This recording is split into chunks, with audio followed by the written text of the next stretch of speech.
Okay, Pebbles? Ready for another of Uncle Barney's bedtime-type stories?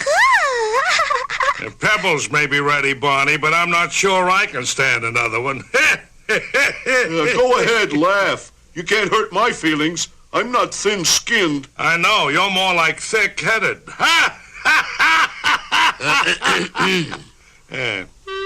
Once upon a long time ago, in a great forest, there lived a poor man named Strudelmeyer. And when I say poor, I'm not just joshing. You see, this Strudelmeyer was a wood chopper. Every day he'd go out into the woods, chop, chop, chop, and yell, "Timber!" 10 or 12 hours a day he worked. But he didn't belong to the woodchoppers' union, so he didn't get time and a half for overtime. So he was very poor. Strudelmeyer wasn't too bright, but his axe was sharp. His axe was sharp? Oh, brother, this is going to be a long, long evening. Well, to thicken the plot, Strudelmeyer had 2 children, a boy named Hansel and a girl named Gretel. But things got worse and worse. Poor Strudelmeyer got poorer because somebody invented a mechanical axe and automation put him out of work. The Strudelmeyer family finally got so poor they didn't have enough money to feed the 4 of them. But the stepmother came up with a clever solution to their problem. Why don't we get rid of Hansel and Gretel? With a grin so wide you could see both her teeth. Papa Strudelmeyer was all shook up at Fang's drastic proposal, but he didn't dare argue with her, because whenever he did talk back, Fang would smile sweetly and kick his feet out from under him. Maybe we should ship the kids off to live with your mother, proposed Papa. Don't be silly. You know very well my mother is still living with her mother. As things got worse, Papa Strudelmeyer was forced to listen to Fang's plot to get rid of the kiddies. But Papa wasn't the only one listening. Hansel and Gretel, lying in their makeshift beds made out of old orange crates, were so hungry they couldn't sleep. So the little eavesdroppers heard every word that was being said. "I won't do it," said Papa Strudelmeyer. Quit talking while I'm interrupting you, peasant. Here's the scoop. Tomorrow at cock's crow, that's about 5:30 a.m. Central Standard Time, you'll get up and take Hansel and Gretel for a stroll in the woods. At 5:30 in the morning? But I was up washing dishes till 4. Then I'll pull the caper myself. You never could do anything right. As Hansel and Gretel listened, they heard the evil Fang make plans to lure them into the dark woods once more. Again, Hansel slipped on his sneakers to sneak outside so he could fill his pockets with white pebbles. But this time, he ran into a problem. Fang had locked the door to the outside. The next morning, just as the sun came up, at 5:30 a.m. Central Standard Time, the wicked Fang woke Hansel and Gretel by dousing them with a bucketful of cold well water. Get up, children. Everybody up. We're going fishing, promised Fang. Do we have to go through this whole bit again? Complained Hansel sleepily. What on earth are you talking about? Fibbed Fang. We're just going on a nice fishing trip. You do love to fish, don't you? Hansel and Gretel agreed. What else could they do?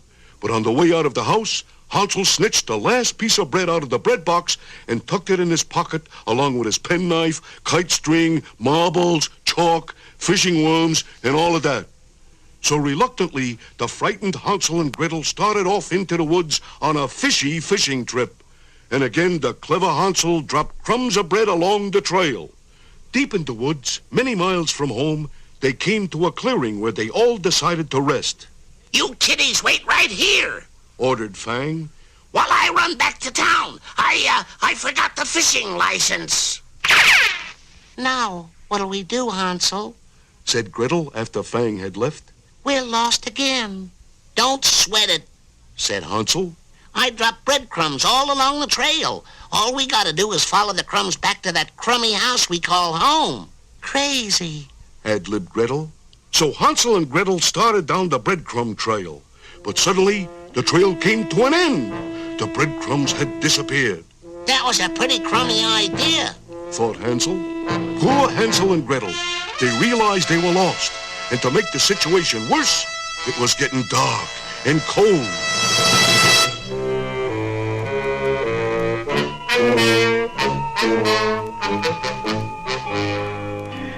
We can't find our way back in the dark, so we'll have to sleep out here in the woods. But first, we better build a fire before we freeze, said Hansel. But how are we going to build a fire? I left my lighter home. So who needs a lighter, Gretel, baby? I was a top kick in the Boy Scouts. I'll do it the old-fashioned way. I'll use matches. Matches? Yuck! How primitive. But Hansel, undaunted, struck a match, and he started a roaring fire. Ah, the fire felt good, and soon Hansel and Gretel became drowsy.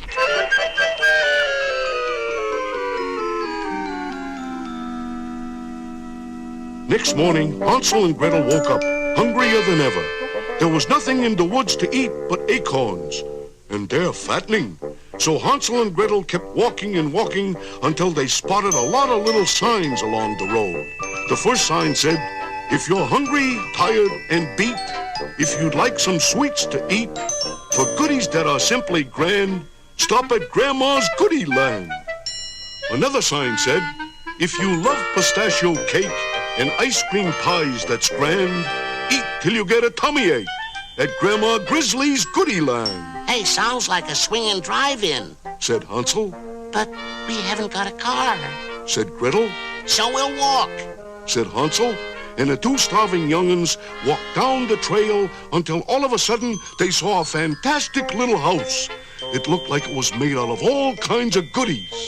The foundation was made of rock candy, the siding was made of gingerbread, the window panes were spun sugar, and the roof was covered with chocolate cake frosting. Isn't this house the living end? Said Gretel. It's a sweet little pad. Said Hansel, nibbling away at the candy foundation. They just don't make houses like they used to, mumbled Hansel, with his mouth full of gingerbread. It's a bit rococo, but I like it. Then, as Hansel and Gretel continued having lunch on the house, they heard a small voice call from inside. Nibble, nibble like a mouse. Who's that nibbling at my house? We're two little kitties lost in the woods, and this house tastes yummy like a candy house should, rhymed Hansel as he went on gorging himself on a chocolate chimney. Then suddenly, the front door opened, and there stood a creepy-looking little old woman who looked like Frankenstein's mother-in-law. Hansel and Gretel were so frightened, they almost stopped eating. Well, bless my broomstick, said the little old lady. Two nice, plump, healthy kitties. Who are you? I'm Hansel and she's Gretel, mumbled Hansel with his mouth full of strawberry shingles. Well, Hansel and Gretel, welcome to Grandma Grizzly's Goodie Land. Won't you step into my dining room and we'll have a dinner that won't quit? Hansel and Gretel were afraid, but after all, a free lunch is a free lunch. Next morning at cock's crow, that's about 5. Never mind. Well, next morning, the old witch grabbed Hansel while he was still asleep and carried him out to the barn, where she locked him up. Gretel was horrified when she found out that Hansel was to be fattened up until he was plump enough to eat. But she was helpless. Every day, the old witch would take a gallon of milk out to the barn and make Hansel drink every drop. And Hansel, who was putting on a little weight around the middle, began to realize he was in trouble. The old witch was so nearsighted, she couldn't see the end of her nose. But every day, she would order Hansel to stick an arm out the barn door so she could tell if he was fat enough to be on the menu. But Hansel was no dope. Every day, he would stick an old broom handle out of the door instead. And when the old witch felt the thin broom handle, she would snarl, "Bah! If there's one thing I can't stand, it's a skinny kid." After a few weeks had passed, the hungry old witch got tired of waiting for Hansel to fatten up. So the wicked old witch ordered poor little Gretel to light the oven. Gretel was frightened, but she kept cool, real cool. You can't put Hansel in that oven. Says who? Quipped the witch. Says I. Answered Gretel. Because that oven isn't big enough to hold a big, plump, tall boy like Hansel. Who are you kidding, dearie? Snarled the old witch. This oven's so big, even I can get inside of it. Looky. And to prove her point, the old witch crawled inside the oven. How naive can you get? thought Gretel as she slammed the oven door shut and locked it. Running out to the stable, Gretel cried out, Hansel, we are free. The wicked old witch has had it. Let's cut out. Not until I finish this last gallon of milk. replied Hansel. Well, you know the rest.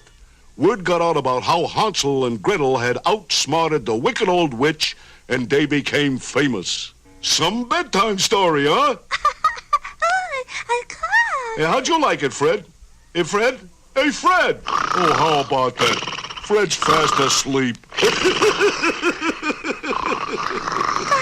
gaga, gaga, gaga.